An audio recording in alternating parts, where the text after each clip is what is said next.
That's about 500 people who essentially die. Um, and we know that suicide is the leading cause of death for men under the age of 50 in the UK. Men make up about three-quarters of all suicide deaths. And the highest rates are often amongst men of aged 45 to 54. But the rates amongst younger men, so essentially ages 15 to 29, have actually been rising.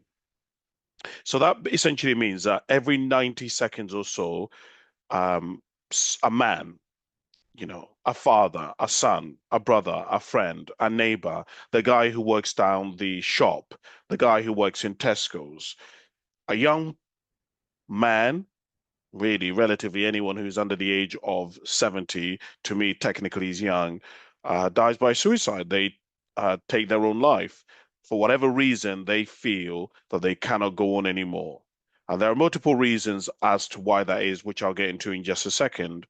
But I found it really, really interesting that when you look at the highest risk age groups for male suicide, these are ages 45 to 49, 50 to 54, and young people under the ages of 20.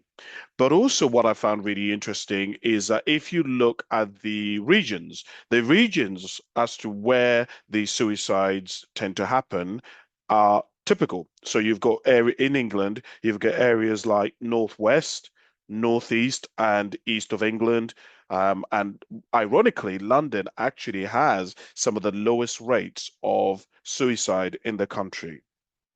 I also think it's important to recognize that that 2023 marked the highest overall suicide rate since 1999, which means that suicide rates have been rising across all age groups since 2022.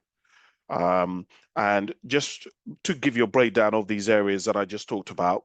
So when you're looking at these areas where suicide rates are highest, you're looking at cities like Manchester, Liverpool, Preston, Blackpool, Bolton, Salford, Lancaster, Carlisle, Greater Manchester, Merseyside, Cumbria, Cheshire.